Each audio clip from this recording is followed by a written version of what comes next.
era un imperio inmenso, el de una dinastía turca procedente de los confines de Asia Menor, combatientes del Islam, el Imperio Otomano. En 1453 sometieron al Imperio Bizantino, cuya capital, Constantinopla, pasó a llamarse Estambul. En el siglo XVII, en su máximo apogeo, los otomanos sitiaron Viena.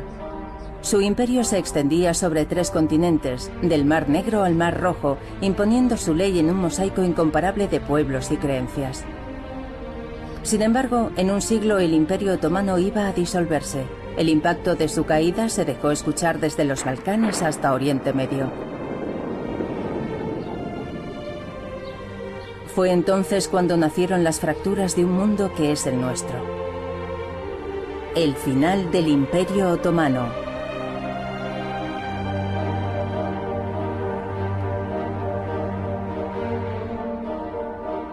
Primera parte. Las naciones contra el imperio.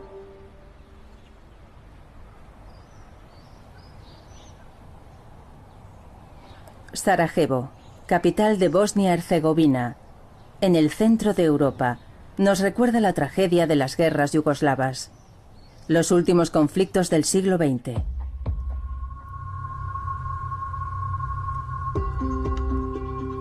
Sarajevo sufrió durante más de 3 años el asedio de las fuerzas nacionalistas serbias, determinadas a destruir lo que había sido un ejemplo de convivencia entre serbios, ortodoxos, croatas, católicos y bosnios, musulmanes.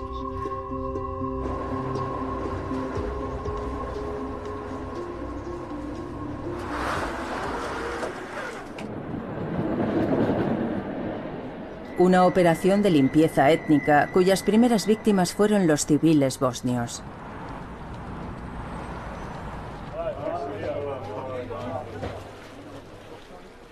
Eslavos como los demás, pero descendientes de quienes se convirtieron al Islam en tiempos de la conquista de los Balcanes por parte de los otomanos en el siglo XIV.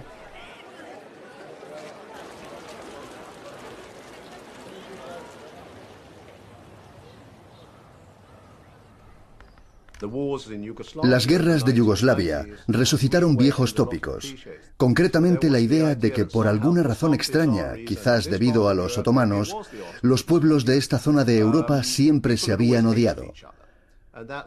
Y por esa razón estalló el conflicto en 1991 y 1992. Pero la historia de Europa Oriental nos revela que no es así. No se trata de una historia de tensiones étnicas, sino de una historia de coexistencia compleja entre diferentes pueblos y confesiones religiosas. El objetivo de los historiadores en los años 90 era combatir ese tópico teniendo mucho cuidado para no crear otro, el de un imperio otomano idílico y apacible en el que judíos, cristianos y musulmanes se amaban los unos a los otros. A juzgar por la violencia y el caos que le siguieron, la época otomana puede parecer una edad de oro. Pero en realidad el orden social que reinaba en ese imperio no era igualitario.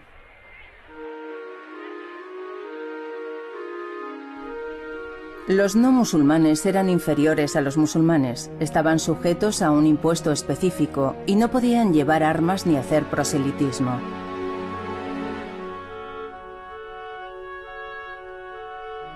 Cristianos ortodoxos, católicos armenios y judíos se organizaban en el millet, término otomano que designaba a las comunidades confesionales. Cada millet estaba administrado por su clero, responsable tanto de los asuntos religiosos como civiles. A través de todo el imperio, de los Balcanes a Anatolia, de Mesopotamia a Tierra Santa, el sistema de los millets permitió que cristianos, judíos y musulmanes conviviesen codo con codo, juntos pero no revueltos. Un orden imperfecto pero fluido que garantizó durante más de 4 siglos la estabilidad del imperio. Un orden aceptado mientras los pueblos sometidos no reivindicaran más identidad que su religión. En cuanto apareció la política, el sistema se desmoronó. Es lo que sucedió en el siglo XIX y fue el gran desafío del Imperio Otomano. cómo adaptar un sistema de gobierno que funcionaba en un mundo prepolítico a un mundo político.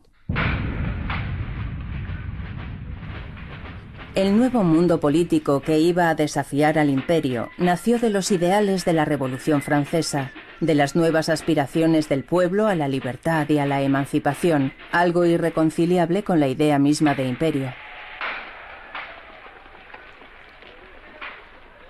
Los griegos fueron los primeros en cuestionar el yugo otomano. En 1821 estalló una revuelta. Muy pronto se convirtió en una auténtica guerra de independencia. El sentimiento de una identidad griega existía mucho antes de que comenzara el siglo XIX. Se fundamentaba en la herencia de la Grecia antigua y sobre todo en la religión cristiana ortodoxa.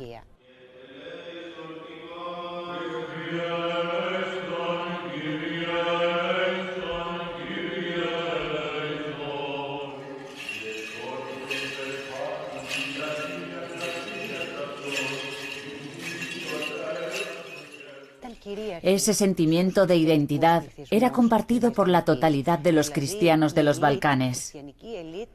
La élite cristiana era griega. Hasta finales del siglo XIX, todos los cristianos de los Balcanes, independientemente de su lengua, tenían el mismo jefe espiritual, el patriarca griego ortodoxo de Constantinopla. De modo que, ya fuera por la religión, por la lengua o por la educación, puede decirse que la identidad griega fue dominante durante mucho tiempo entre las poblaciones cristianas del Imperio Otomano. Con la Revolución griega, los cristianos ortodoxos del imperio surgieron como un pueblo con una lengua y una historia, una nación griega que aspiraba a ser un estado independiente. Un ejemplo para las otras minorías del imperio para destruirlo desde dentro. Los enemigos lo comprendieron. Con la excusa de proteger al pueblo cristiano oprimido por el imperio musulmán, Francia, Gran Bretaña y Rusia apoyaron a los independentistas griegos. Todos querían los territorios otomanos, tanto en Europa como en Oriente. Grecia, en el centro del Mediterráneo, ocupaba una posición estratégica, especialmente para Rusia, que ambicionaba controlar los estrechos del Mediterráneo.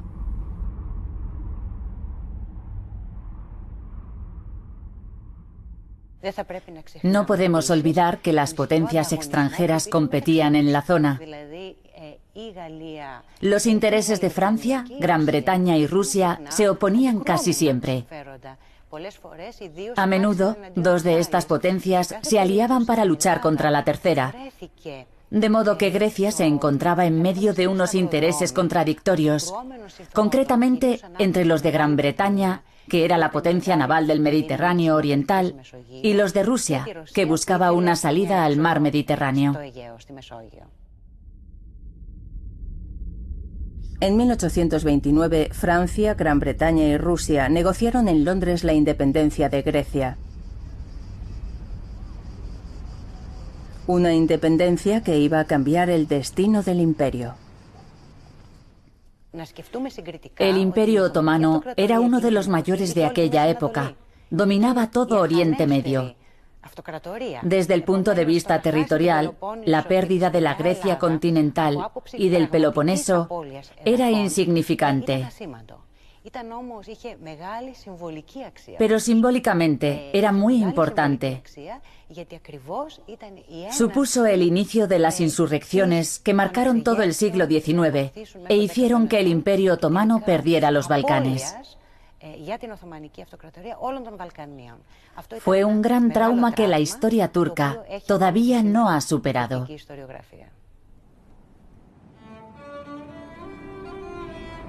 El efecto fue inmediato. Con el respaldo de Rusia, los eslavos de Serbia y Rumanía se sublevaron y consiguieron la autonomía. Seguían siendo vasallos del imperio, pero daban un gran paso hacia la independencia. ¿Cómo detener la ola? A partir de 1839, el sultán Abdülmecid inició una serie de reformas sin precedentes en el imperio. Las Tanzimat. Prometió libertad y seguridad a todos los individuos otomanos, la igualdad de todos, musulmanes y no musulmanes, ante la ley y ante los impuestos. Como si todavía fuera posible crear un ciudadano otomano fiel a su imperio.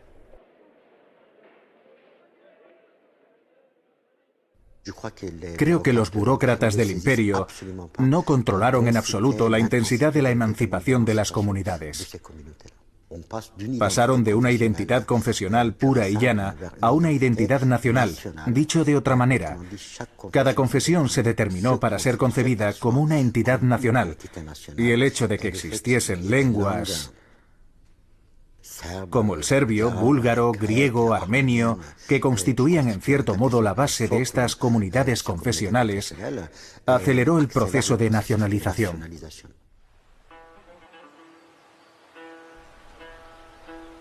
Poco a poco, los millets otomanos se fueron transformando en naciones. Unas naciones asentadas en la identidad religiosa, así como en la lengua. Los Balcanes no han dejado de asumir la herencia. Así fue como en naciones antagonistas. Cristianos ortodoxos denominados serbios. Y musulmanes reivindicando como reacción su propia identidad nacional, ni serbios ni otomanos, bosnios.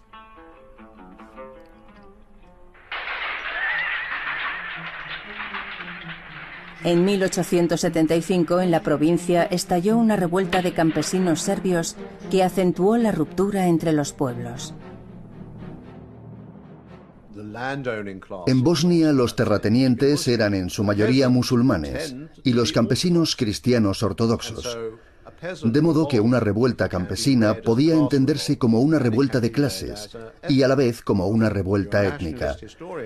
Un historiador nacionalista dirá que los acontecimientos de 1875 en Bosnia fueron una revuelta nacionalista. Pero según las fuentes de la época, realmente fueron ambas circunstancias. La región sufría un hambre endémica, el clima era precario, las cosechas malas. Así que, ¿fue una revuelta étnica o una revuelta de clases? Fueron las dos a la vez. En todos los Balcanes, los campesinos cristianos tomaron las armas. La represión realizada por mercenarios otomanos, los Basibusuks, fue brutal. En Bulgaria llevaron a cabo auténticas masacres. La prensa occidental se hacía eco de los acontecimientos. Europa tomó partido por los cristianos del Imperio Otomano. El turco se convirtió en una figura repulsiva, capaz de las peores atrocidades, ignorando las represalias infligidas a las poblaciones musulmanas de los Balcanes.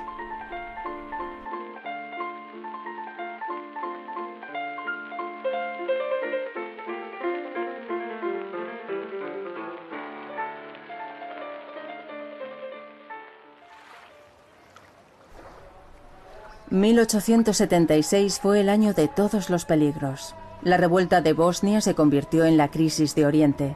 El poder otomano se tambaleaba. En Estambul, un golpe de estado destituyó al sultán reinante Abdülaziz. Supuestamente, su sucesor, Murad, padecía una enfermedad mental. En agosto de 1876, el poder fue confiado a Abdülhamid, hermano de Murad.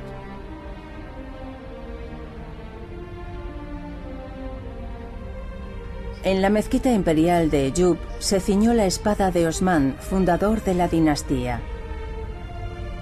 Tenía 34 años y se convirtió en el 34º sultán otomano.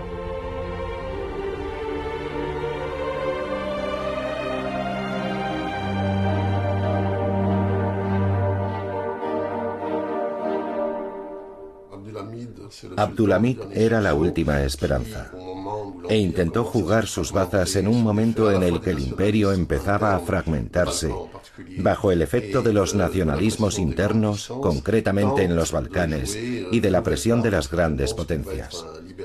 Pensaban que iba a ser un liberal que daría al imperio una constitución.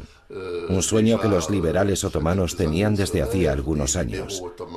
Creían que así se resolverían todos los problemas del imperio, que sería una especie de panacea que impediría la intervención de las grandes potencias.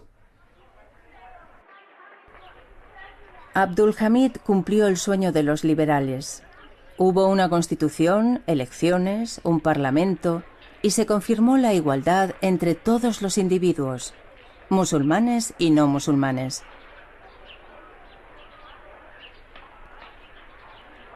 ¿Creía que así conseguiría aplacar los deseos nacionalistas en los Balcanes? ¿Que frenaría a las potencias europeas que seguían exigiendo reformas?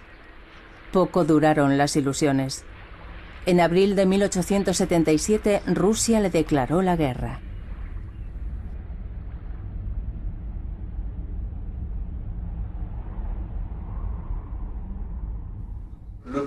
El gran problema del Imperio Otomano era Rusia. Rusia quería destruir ese imperio porque se consideraba la protectora de los eslavos, concretamente de los Balcanes. En aquella época existía un movimiento paneslavo considerable que influyó mucho en los dirigentes rusos. Alguien como Dostoyevski solo soñaba con la toma de Constantinopla, con verla convertida en Zarigrado, la ciudad de los zares. Así es como la denominaban en Rusia en aquella época. Se trataba de asuntos realmente importantes: la cristiandad contra el islam, el paneslavismo contra el Imperio Otomano. Había muchas cosas en juego.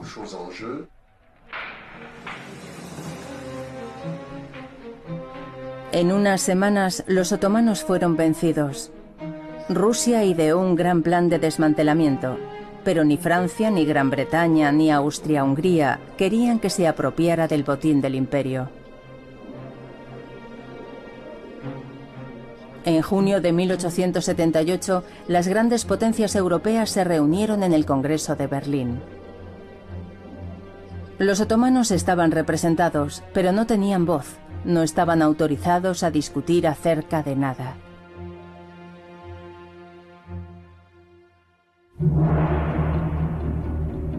Había llegado el momento del gran reparto.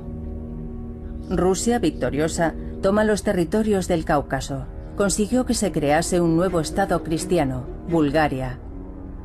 Oficialmente vasallo del Imperio Otomano, pero en realidad bajo tutela rusa. Rumanía, Montenegro y Serbia ganaron definitivamente su independencia. En cuanto a Bosnia-Herzegovina, fue ocupada por Austria-Hungría, contrarrestando así la influencia rusa en los Balcanes. En total, el imperio de Abdulhamid perdió más de 200.000 kilómetros cuadrados en Europa. La auténtica historia de esta época no solo es la historia de la pérdida de los territorios otomanos, es también la historia de la pérdida de su hogar para los musulmanes otomanos y el desplazamiento de millones de personas. Un desplazamiento muy violento. En esta época se comenzó a identificar a los refugiados como un problema internacional. La crisis de 1876-1878, así como la expansión del Imperio ruso en torno al Mar Negro, que provocó la aparición de cientos de miles de refugiados musulmanes, marcaron realmente el principio de la era moderna del refugiado.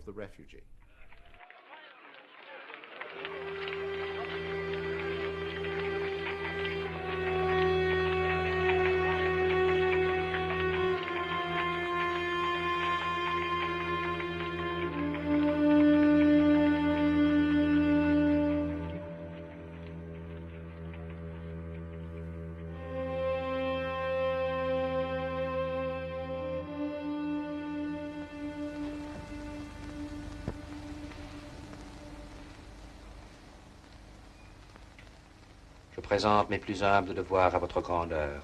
Que pense-t-on de la Turquie dans les contrées d'où tu viens? Que c'est un pays en retard de 2 ou 3 siècles où règne la corruption la plus éhontée. Je voudrais vous aider à faire de votre merveilleux empire un pays propre. Et il me semble que nous pourrions commencer par introduire ici l'instruction publique, l'hygiène et l'électricité dont bénéficient les peuples que je viens d'étudier. Nous allons essayer.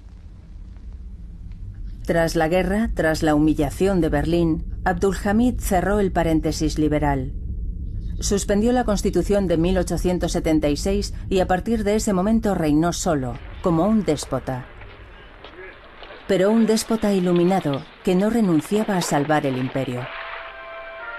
Él quería textualmente añadir a la civilización de Oriente lo bueno de la cultura de Occidente. Bajo su reinado se modernizaron el ejército, la administración, la justicia, el comercio y las infraestructuras.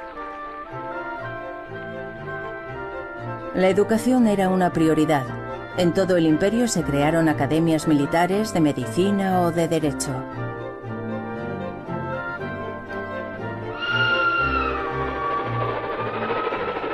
En 1888, el Orient Express realizaba por primera vez el trayecto París-Estambul en solo 3 días. Llegaban muchos viajeros y con ellos los modos y las influencias occidentales. Estambul, Constantinopla, era una ciudad de ensueño. En la segunda mitad del siglo XIX se había transformado totalmente, girando hacia la modernidad. Aunque el reinado de Abdul-Hamid fuera un periodo de opresión, de represión, de autocracia, fue una época muy bonita para Estambul, una buena época en torno al Pera Palace. La mismísima Sarah Bernhardt lo visitó, creo que en 2 ocasiones, y producto de esta modernidad apareció una nueva clase social, una pequeña burguesía financiera, personas que se beneficiaban en cierto modo de la supervivencia del imperio. Los europeos también estaban interesados en que el Imperio Otomano sobreviviese. Francia y Gran Bretaña, concretamente, habían invertido en el comercio y en las sociedades de ferrocarriles y mineras. Incluso el Banco Imperial Otomano, el Banco del Estado, se apoyaba en capital francés y británico. Una posición dominante reforzada por el sistema de capitulaciones, unos tratados renovados desde el siglo XVI que concedían a los europeos privilegios importantes en el seno del imperio, como el comercio libre y la exención de impuestos.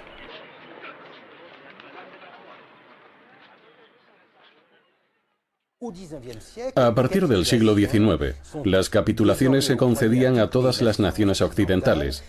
Eran una garantía de inviolabilidad, una especie de salvoconducto total.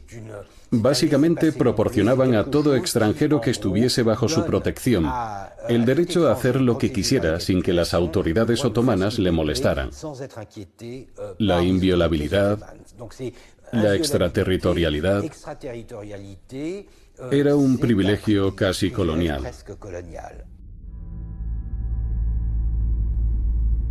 La existencia de las capitulaciones es una violación de nuestros derechos, escribió el sultán Abdul-Hamid. ¿Pero qué podía hacer? Tenía un margen de maniobra limitado. Al llegar al poder se encontró con un Estado en quiebra, incapaz de reembolsar las deudas contraídas en los mercados francés y británico.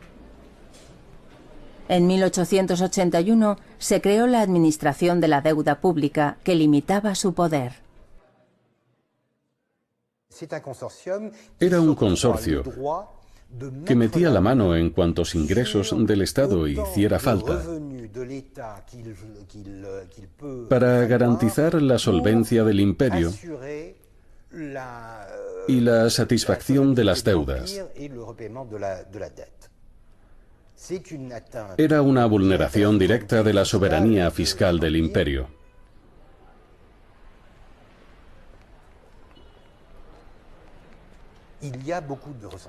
Había mucho resentimiento, mucha amargura, porque se estaban metiendo en un programa de modernización, y esa modernización, en el sentido de occidentalización, llevaba implícita la idea de que Oriente era incapaz de transformarse por sí mismo, sin ningún estímulo externo, produciendo una especie de complejo de inferioridad que todavía puede apreciarse en Turquía, una extraña mezcla de amor y odio hacia Occidente. Lo amamos, queremos imitarlo, ser como él, y al mismo tiempo sentimos rencor por haber dominado, por haber anulado nuestro propio modelo.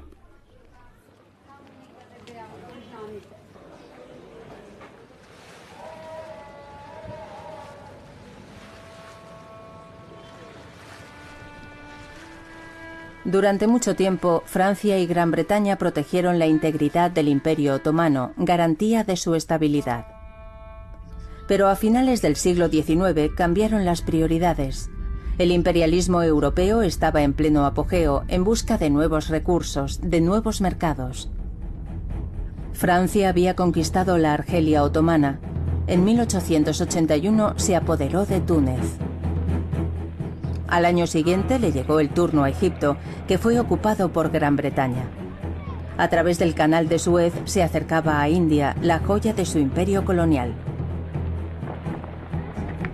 Para los otomanos era una traición.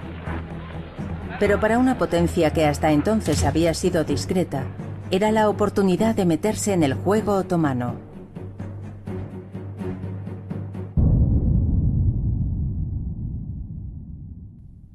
Alemania se convirtió en una gran potencia económica. Compitió con Gran Bretaña y al final la superó, hasta poderse medir con Estados Unidos. Eso es muy importante. Alemania se situaba a partir de entonces entre las 3 primeras potencias comerciales del mundo en un contexto de globalización de los intercambios sin precedentes.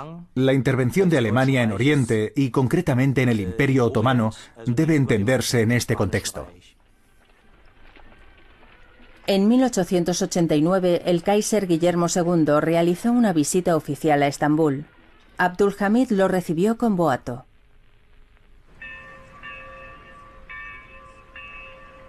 Como símbolo de la nueva amistad, los dos emperadores esbozaron los planos de una nueva línea ferroviaria.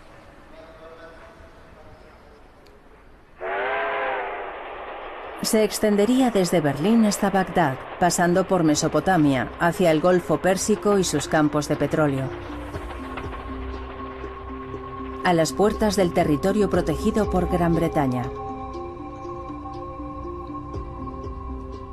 Más tarde, aprovechando un viaje por Tierra Santa, Guillermo II se apuntó un tanto en Damasco, al proclamarse oficialmente amigo y protector de los pueblos musulmanes. Esto significó 2 cosas. En primer lugar, la declaración alegró a los otomanos. Era la prueba de que el Kaiser no quería la desintegración del hombre enfermo, sino todo lo contrario, se comprometía a mantener su unidad. Fue recibido calurosamente, como un aliado europeo, que se diferenciaba de las otras grandes potencias por pretender estabilizar al imperio. Pero esta declaración también era una toma de posición con respecto a las potencias tradicionales presentes en la región, británicas, francesas y rusas. Anunciaba claramente el compromiso político del Kaiser en la zona. Los alemanes supieron sacar partido al hecho de ser una nación nueva, una nación y un imperio que hasta entonces no había traicionado los intereses otomanos. No había participado en la explotación de los recursos. No había estado presente en el gran juego de Oriente. Y se pronunciaba a favor de lo que los demás siempre olvidaban, los musulmanes.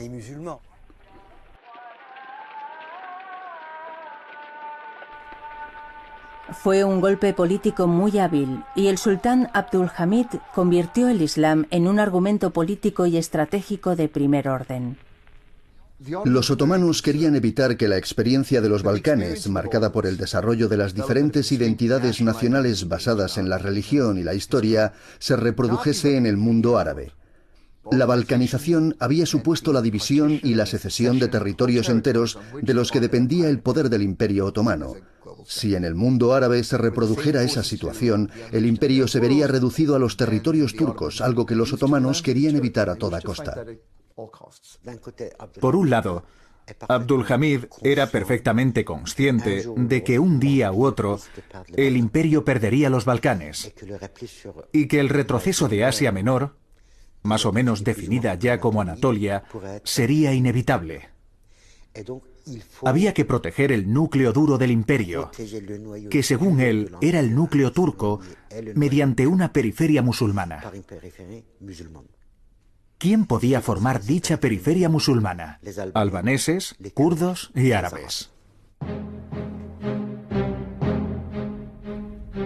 Abdulhamid no solo era sultán, soberano temporal, también era califa, comendador de los creyentes, líder espiritual del Islam suní. Un atributo que se remontaba al siglo XVI y a la conquista de los lugares santos de la Meca y Medina por los otomanos.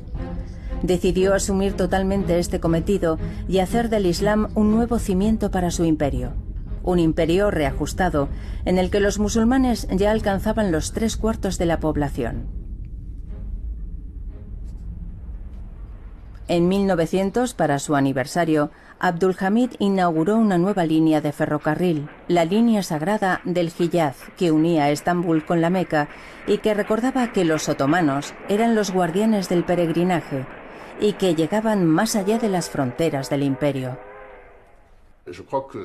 Yo creo que su objetivo era convertir al Imperio Otomano en una gran potencia musulmana, en un gran estado musulmán, el último gran estado musulmán de la historia, puesto que Irán estaba ya casi bajo control, así como Afganistán. Los demás estaban colonizados. Era una forma de jugar a la gran potencia mundial, porque desde Argelia hasta Indonesia estaba en contacto con un mundo musulmán muy importante en número y extensión. Y eso le daba la sensación de que, efectivamente, el Imperio Otomano era una gran potencia a nivel diplomático, ya que se extendía por todo el mundo.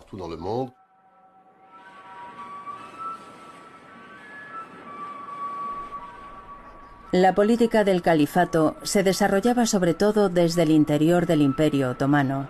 Siria, Palestina, Mesopotamia, Hiyaz, Yemen, provincias árabes olvidadas durante mucho tiempo, recuperaban los favores del sultán. El ferrocarril las acercaba al centro del imperio. Se abrieron colegios y academias. Las élites locales fueron promocionadas e integradas en el ejército y en la administración. Y aunque en Beirut y Damasco resonase la llamada a la autonomía y a la renovación cultural, las provincias árabes permanecían leales al imperio. Los pueblos de las provincias árabes eran conscientes de lo que había pasado en el norte de África, de la ocupación británica de Egipto en 1882. Muchos políticos de Beirut, Damasco o Bagdad comprendían que si reclamaban la independencia y salían del Imperio Otomano, se expondrían a una ocupación europea. Estamos realmente en una edad prenacional.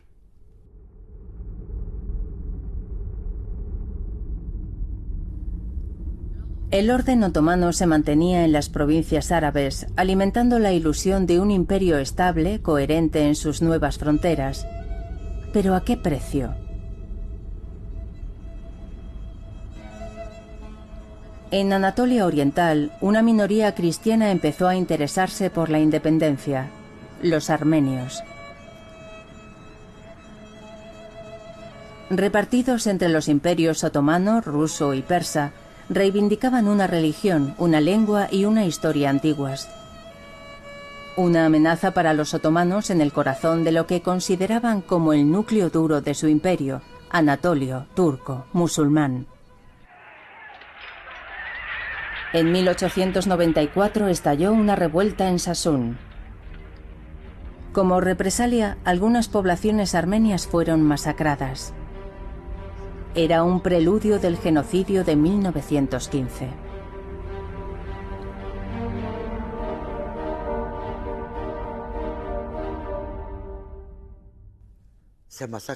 Esa masacre marcó definitivamente una ruptura en la historia imperial. No solo en el siglo XIX, sino imperial en general, ya que la idea de que se pudiera exterminar a una población impunemente se consideró legítima. Creo que la noción de homogenización étnica también estaba ahí. Puede verse claramente en algunos elementos. 200.000 víctimas en una población de 1,5 millones no es poco que digamos. Realmente existía la voluntad por parte del Estado de cambiar los datos demográficos, pero también de marcar la historia armenia con una página muy traumática para prevenir otro tipo de protestas o reivindicaciones. La opinión pública europea estaba indignada. En la prensa de la época se caricaturizaba a Abdulhamid como el sultán rojo, el gran sangrador, el carnicero. Sin embargo, los gobiernos europeos no intervinieron. Los armenios, oficialmente protegidos desde el Congreso de Berlín, fueron abandonados a su suerte.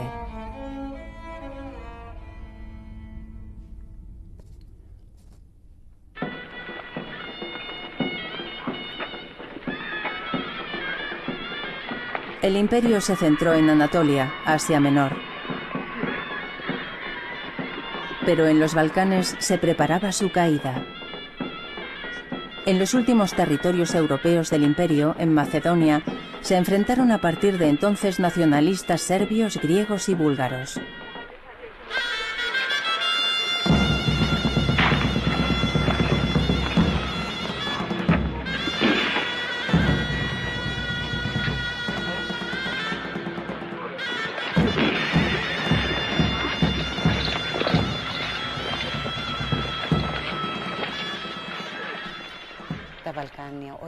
El nacionalismo griego era expansionista y, por supuesto, ambicionaba Macedonia. Hacía referencia continuamente a la Macedonia de la antigüedad, al rey Filipo y a Alejandro Magno, que estaban omnipresentes en el movimiento nacionalista griego desde el principio. Pero muy pronto, en la segunda mitad del siglo XIX, apareció a su vez el movimiento nacional búlgaro, que también reivindicaba Macedonia, al tiempo que el movimiento nacional serbio reclamaba una parte del norte de Macedonia. También había movimientos locales. Todos actuaban como si no existiera el Imperio Otomano. Los diferentes nacionalismos cristianos se enfrentaban violentamente entre ellos, curiosamente con mucha más violencia que cuando luchaban contra el Imperio Otomano, que a pesar de todo seguía representando al Estado en esa zona. Fue un proceso. No es que de repente descubriesen que se sentían griegos, búlgaros o turcos. Se trataba de demostrar que los cristianos ortodoxos de Macedonia eran todos griegos o búlgaros. Un combate que duró décadas. Un combate que se llevaba a cabo en las escuelas, en las iglesias y en la prensa.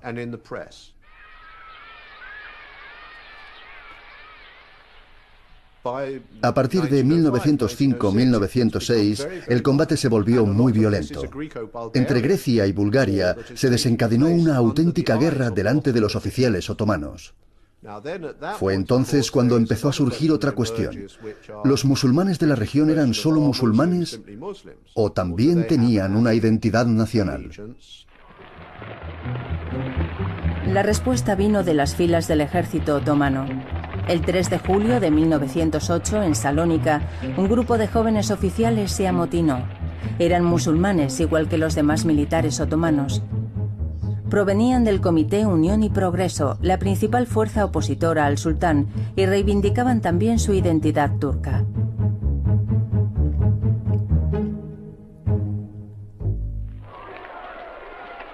Las sucesivas derrotas y retiradas del imperio les habían humillado. Querían acabar con el régimen autoritario de Abdulhamid y salvar al imperio. Les llamaban los jóvenes turcos. En 3 semanas pusieron los Balcanes al rojo vivo. Eran una amenaza para el poder. El 23 de julio, el viejo sultán Abdulhamid tuvo que restablecer la constitución liberal de 1876, la misma que había suspendido en 1878. Se desató la euforia, un momento de libertad y de fraternidad sin precedentes. En un discurso célebre, Ismail Enver, uno de los líderes de la revolución, declaró: «Todos somos hermanos. Ya no hay búlgaros, griegos, serbios, rumanos o judíos en nuestro imperio. Nos enorgullecemos de ser otomanos». Se produjo la fraternización entre las comunidades cristianas, judías y musulmanas en los Balcanes. Los revolucionarios socialistas publicaron panfletos diciendo que por fin había llegado la reforma, que por fin Turquía era un Estado democrático o un Estado moderno. La emancipación estaba ahí. Los armenios abandonaron la lucha armada. Había una especie de borrachera de libertad en las grandes ciudades del país. Había algo caricaturesco, algo cómico en los abrazos entre religiosos griegos e imanes musulmanes. Es cierto que había cierta efervescencia, concretamente en el caso de los medios de comunicación. La prensa empezaba a recuperarse tras 30 años de censura. Pasaron cosas interesantes entre 1908 y 1912 en Estambul. La paradoja de la revolución de los jóvenes turcos era que parecía salvar al Imperio Otomano, pero en realidad proporcionaba a todos estos elementos centrífugos, aún en ciernes, más audiencia, más posibilidades de expresarse. Esa era la paradoja, y los jóvenes turcos se dieron cuenta enseguida. Lo que proponían en primera instancia era conservar el Imperio Otomano, mantener las peticiones de los no musulmanes siempre que el elemento turco dominase el imperio. Los jóvenes turcos patriotas fueron transformándose poco a poco en nacionalistas turcos. La corriente nacionalista nacida en Grecia un siglo antes por fin llegaba al centro, al núcleo duro del Imperio Otomano. Estaba condenado.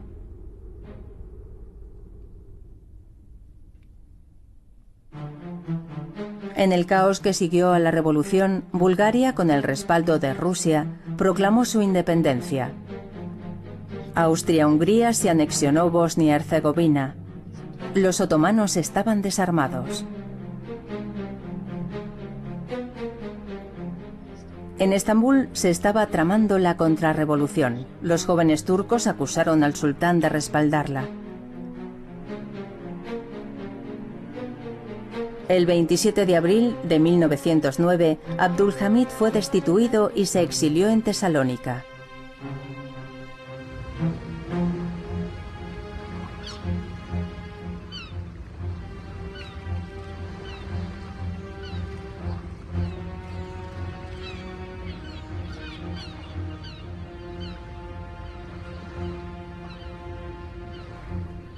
Su hermano menor, Rezab, le sucedió con el nombre de Mehmed V.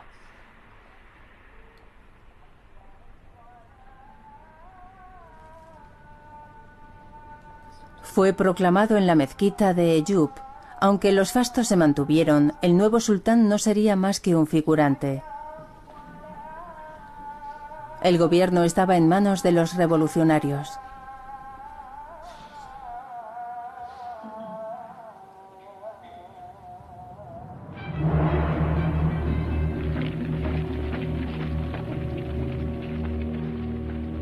En la primavera de 1911, a petición de los revolucionarios, Mehmed V viajó a Macedonia con el fin de reavivar el poder otomano en sus últimas posesiones europeas. Fue aclamado de Salónica a Kosovo. Los dignatarios religiosos desfilaron al lado de colegiales. Ilusión de unidad, porque nadie ignoraba que toda la zona se les estaba escapando a los otomanos.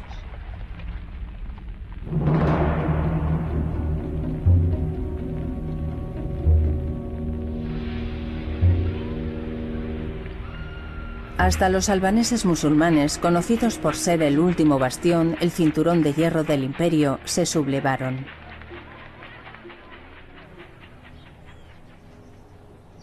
En medio de serbios, griegos y búlgaros, los albaneses reivindicaron su identidad nacional, apoyándose en su lengua, su cultura y su fe. Musulmanes sin ser otomanos. Los Bektashi, una cofradía minoritaria pero influyente, contribuyeron a dar forma a esta identidad singular.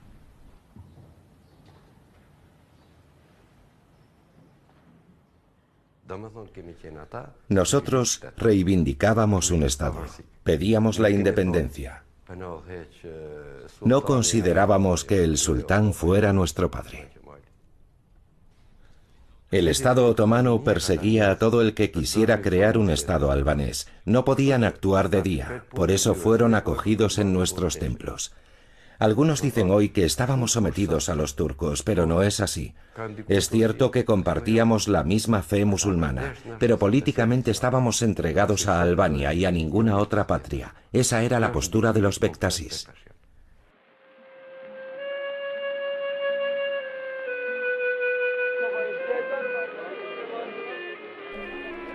Los albaneses habrían permanecido leales a un imperio que hubiese reconocido su autonomía, pero el nuevo poder respondió con la fuerza a sus solicitudes.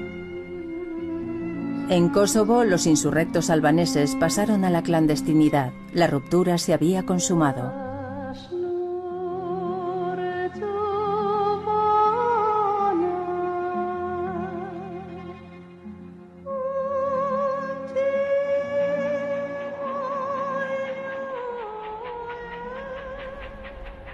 Los Balcanes esperaban la señal para enfrentarse definitivamente al imperio. La señal vino de Tripolitania, Libia, la última provincia otomana del continente africano que Italia ambicionaba.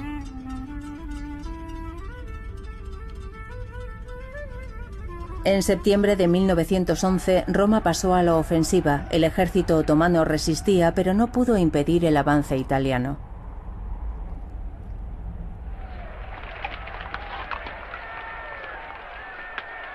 La ocupación de Libia demostró que el imperio no podía defenderse.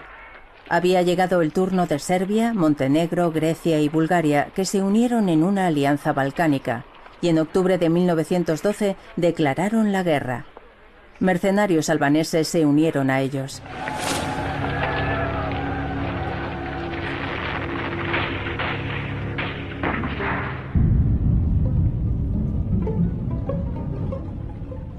El ejército otomano, muy debilitado tras lo ocurrido en Libia, fue aplastado. Salónica, la ciudad de la Revolución de 1908, fue ocupada por las fuerzas griegas.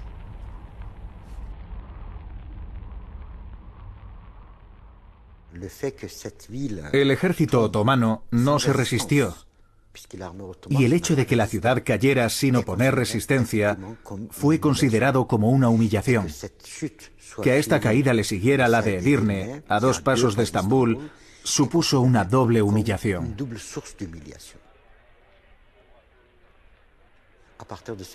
A partir de entonces, el discurso se radicalizó. Se trataba de un discurso extremadamente hostil en contra de búlgaros, griegos y serbios. La idea de que el conjunto de las comunidades cristianas eran enemigas del imperio se generalizó. La idea de que Europa había traicionado al imperio, de que Europa no había defendido al imperio, se propagó ampliamente. Esos territorios eran esenciales, no eran un anexo del imperio. Los turcos se asentaron en los Balcanes un siglo antes de la toma de Constantinopla. Fundaron su segunda capital en Edirne, en Adrianópolis. Los Balcanes eran las zonas más ricas, las más abiertas, las más modernas.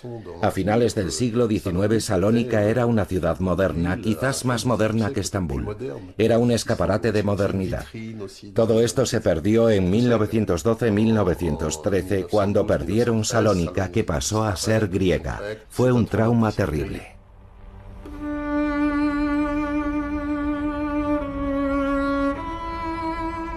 Las naciones de los Balcanes vencieron al imperio. Se tomaron la revancha de 4 siglos de ocupación. Pero ¿cómo iban a repartirse la Macedonia otomana? Surgieron las rivalidades.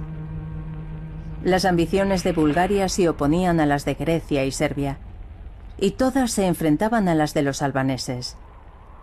Se reanudó la guerra, enfrentando a los antiguos aliados. Ya no era una guerra de liberación de unos pueblos contra un mismo opresor, sino una guerra de naciones. Naciones dispuestas a eliminar al otro para existir, eliminar a quien hablase otra lengua o reivindicase otra fe. Ciudades enteras fueron masacradas, expulsiones, violaciones, conversiones forzadas. Se hizo de todo para limpiar los territorios. Más de 400.000 personas fueron obligadas a desplazarse, musulmanes en su gran mayoría.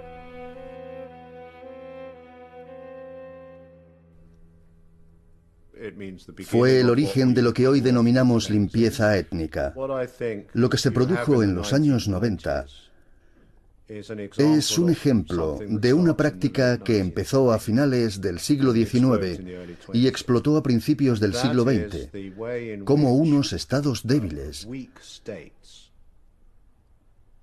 recurren a la violencia contra poblaciones étnicas a través de sus propios ejércitos o a través de paramilitares con quienes tienen una relación cercana pero indirecta. Dichas unidades paramilitares ejercen por cuenta de estos estados una violencia política con el objetivo de cambiar la situación sobre el terreno. Esta colusión con fines nacionalistas entre un Estado y grupos paramilitares se remonta a las guerras balcánicas.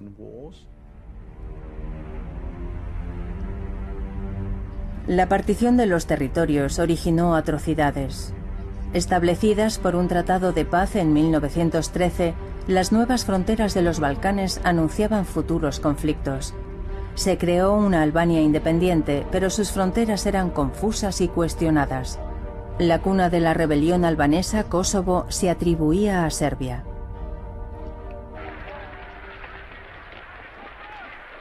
Una victoria altamente simbólica que borraba la humillación que suponía para los serbios la batalla de Kosovo-Polje, la batalla del campo de los Mirlos que ganaron los otomanos en 1389, el símbolo de su dominación de los Balcanes.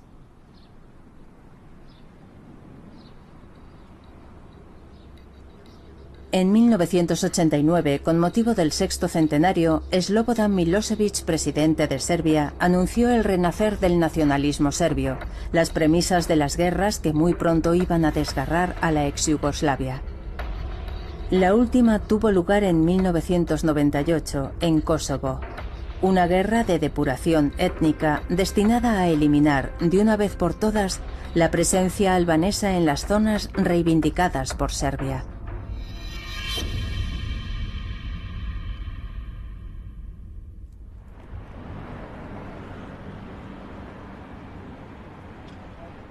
En 2003 se creó Kosovo, el último estado creado en Europa.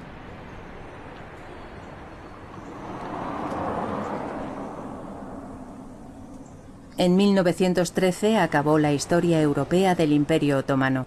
A partir de entonces, su destino iba a desarrollarse al este, en Oriente Medio. La gran guerra que se preparaba iba a precipitarlo.